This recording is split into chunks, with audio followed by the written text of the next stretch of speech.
The voice behind the trees. My name is Daniel Carter. There is something you should know before I tell this story. My younger sister Emily died when I was 19. A drunk driver crossed into the wrong lane and hit her car head-on. She was 17 years old. For years I carried the guilt. I was supposed to pick her up that night. I was supposed to drive her home. Instead, I was late, and she decided to drive herself. People told me it wasn't my fault, but that never changed how I felt. What happened in Black Pine Forest forced me to question everything I thought I knew about grief, fear, and the things that may exist beyond death. This happened in October of 2023. I was 25 years old. I had taken a week off work and decided to spend a few days hiking in a remote area of Washington state. The forest was enormous, miles of dense trees, few visitors, almost no cell service, exactly the kind of place I enjoyed. The nearest town was a small place called Ash Creek. I stopped there for supplies before heading to the trail.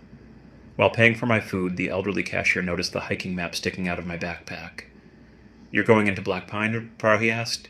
"Yeah," I replied. He stared at me for a moment. Then he said something strange.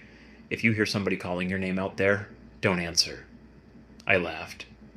"I think I'll be okay." The old man didn't smile. Most people think that. I left without asking any questions. At the time, I thought he was just an old man trying to scare tourists. I wish I had listened. The first day was normal. The weather was perfect. The trail was easy. By sunset, I reached a small clearing beside a creek and set up my tent. The forest was peaceful. The only sounds were insects and moving water. That night, I sat beside a small fire until I grew tired. Around midnight, I crawled into my sleeping bag and fell asleep almost immediately. Then I heard it. A voice. Faint. Distant. "Daniel." My eyes snapped open. For a few seconds, I thought I was dreaming. The voice came again. "Daniel." I sat upright. The sound seemed to come from somewhere beyond the trees. I grabbed my flashlight and looked outside. Nothing. Only darkness. The forest was empty. I stood there for nearly 5 minutes listening. No more voice. Eventually, I convinced myself it was part of a dream. The next morning, I almost forgot about it. Almost. The second day passed quietly. I hiked farther into the forest. The deeper I went, the stranger the woods felt. The trees grew thicker. The silence became heavier. By evening, I found another campsite and settled in for the night.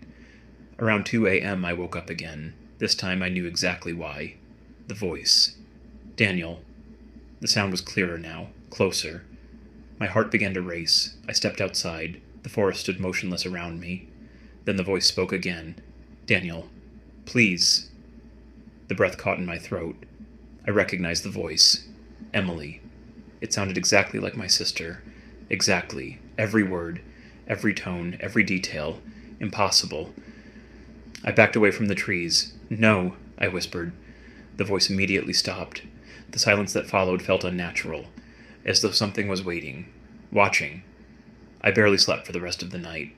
The following morning, I decided to leave. Something felt wrong. I packed my gear and started toward the trailhead. But after several hours of walking, I realized something wasn't right. I should have reached the main trail. Instead, I found myself somewhere unfamiliar. The forest looked different. The landmarks on my map didn't match what I was seeing. I checked my GPS. No signal. I continued walking. Hours passed. Nothing looked familiar. Then I heard the voice again. "Daniel." This time it came from my left, very close. I spun around. Nobody was there. Then I heard it from my right. "Daniel." The voice was playing with me, moving through the trees, circling me, keeping pace with me. By sunset, panic had begun to set in. I eventually found a clearing and made camp. That night I didn't build a fire. I didn't want attention. I sat inside my tent, gripping a flashlight. At around midnight, the voice returned. But this time, it said something different. "Why didn't you come get me?" My blood ran cold.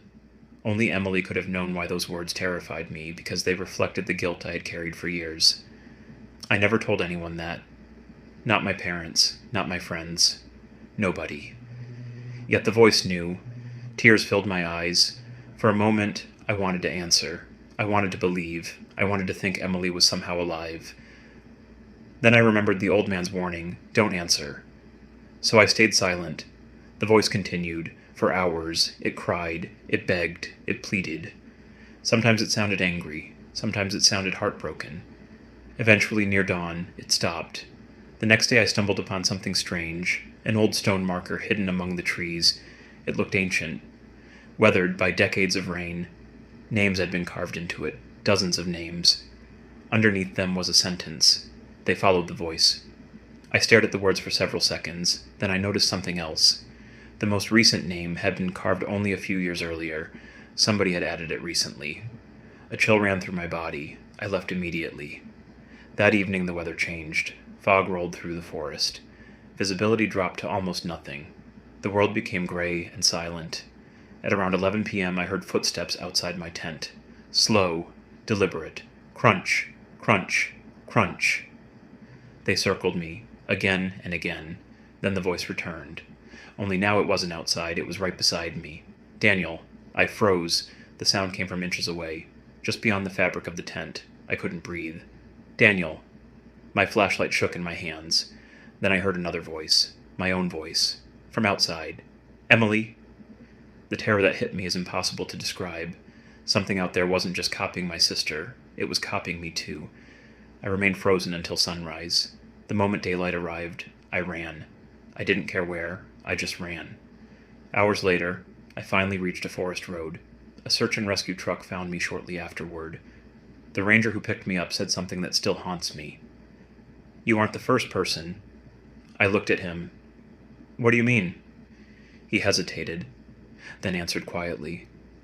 People hear voices out here. I never returned to Black Pine Forest. I tried to move on. For months, everything seemed normal. Then one night, 6 months later, my phone rang. Unknown number. I answered. Nobody spoke. Only silence. I was about to hang up when I heard breathing, then a familiar voice, soft, gentle, exactly like Emily. Daniel. My entire body froze. Then she whispered one final sentence. I'm still behind you. The call disconnected. To this day, I never answer unknown numbers, and sometimes, late at night, when the house is completely silent, I swear I can hear somebody calling my name from outside, waiting for me to answer.